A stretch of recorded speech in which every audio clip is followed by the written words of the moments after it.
मेरी सदन में हमेशा ये अपेक्षा रहेगी सदन की परंपरा और प्रतिष्ठा को बनाए रखें। मैं सबको उचित समय देता हूँ, सार्थक चर्चा हो, संवाद हो, तर्क हो, इसके लिए संसद है। आप तर्क से चर्चा करें, नारेबाजी से संसद की मर्यादा नहीं बनती है। ये सभासदों, माननीय अध्यक्ष जी,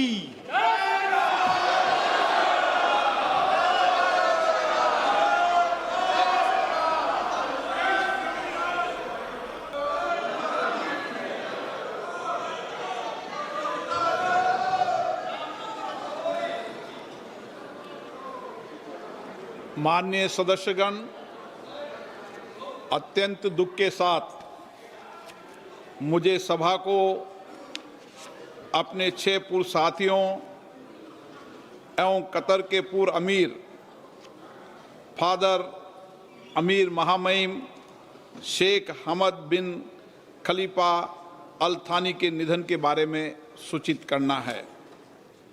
श्री नादेन दला भास्कर राव अविभाजित आंध्र प्रदेश के खम्मम संसदीय निर्वाचन क्षेत्र से, जो अभी तेलंगाना में है, 12वीं लोकसभा के सदस्य थे। वे उद्योग संबंधी संसदीय स्थायी समिति के सदस्य भी रहे।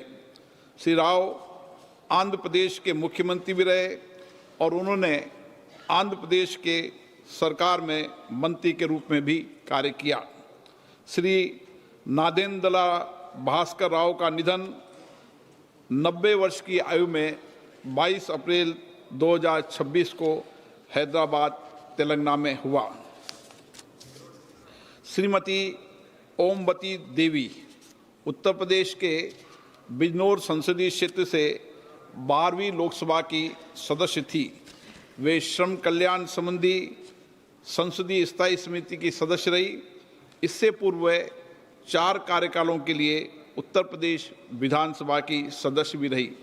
उन्होंने उत्तर प्रदेश सरकार में मंत्री के रूप में अपनी सेवाएं दी।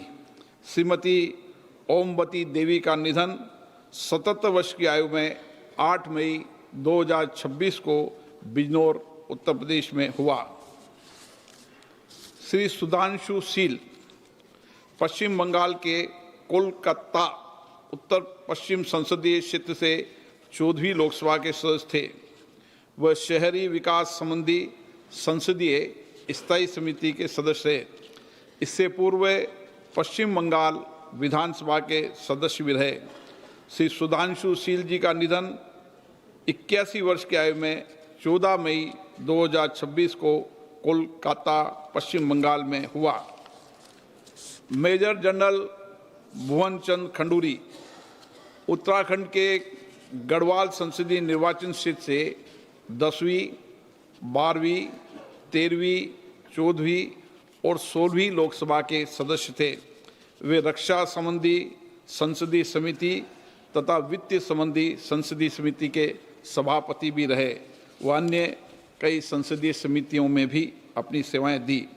उन्होंने सड़क परिवहन, राजमार्ग मंत्री तथा शहरी विकास, गरीबी उपशमन मंत्री के रूप में भी अपनी सेवाएं दी। श्री खंडूरी जी 2 बार उत्तराखंड के मुख्यमंत्री भी रहे। मेजर जनरल भुवन चंद खंडूरी जी का निधन 91 वर्ष की आयु में 19 मई 2026 को देहरादून उत्तराखंड में हुआ। श्री केपी धन पालन केरल के चाला कुंडी संसदीय निर्वाचन क्षेत्र से 15वीं लोकसभा के सदस्य थे। वे वाणिज्य संबंधी संसदीय समिति के सदस्य तथा कंप्यूटर के प्रावधान संबंधी संसदीय समिति के सदस्य भी रहे। श्री केपी धनपालन का निधन 76 वर्ष की आयु में 30 मई 2026 को एर्नाकुलम केरल में हुआ।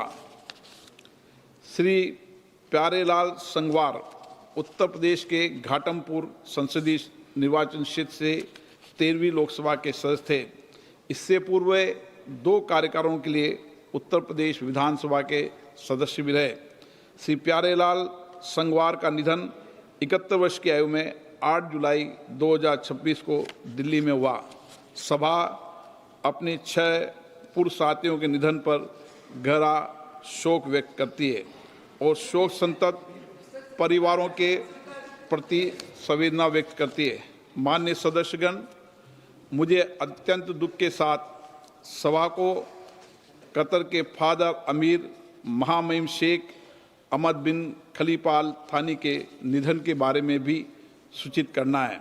महामहिम शेख अहमद बिन खलीफा अल थानी ने जून 1995 से जून 2013 तक 18 वर्षों तक कतर के अमीर के रूप में कार्य किया।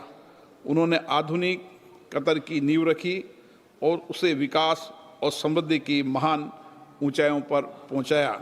उन्होंने भारत कतर संबंधों के संवर्धन में भी महत्वपूर्ण भूमिका निभाई। महामहिम शेख अहमद बिन खलीफा अल थानी का निधन 74 वर्ष की आयु में 12 जुलाई 2026 को निधन हो गया है। सभा महामहिम अमीर शेख अहमद बिन खलीफा अल थानी के निधन पर कतर के लोगों और शाही परिवारों के प्रति अपनी गहरी संवेदना व्यक्त करती है। अब सभा दिवंगत आत्माओं के सम्मान में मौन रहेगी।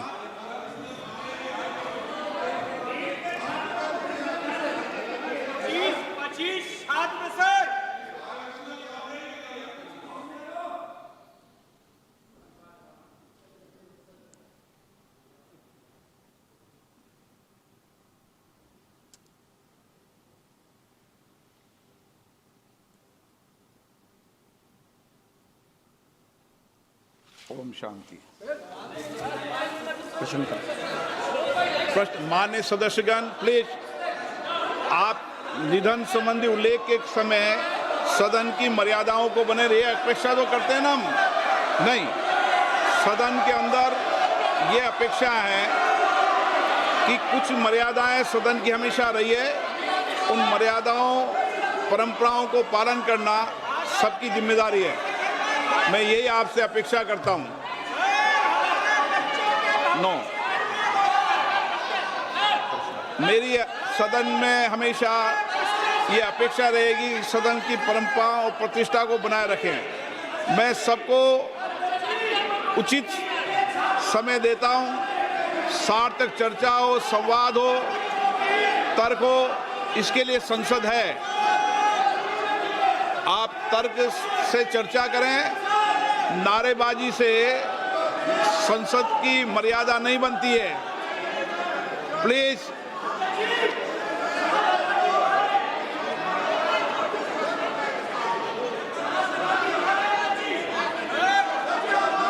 प्रश्न का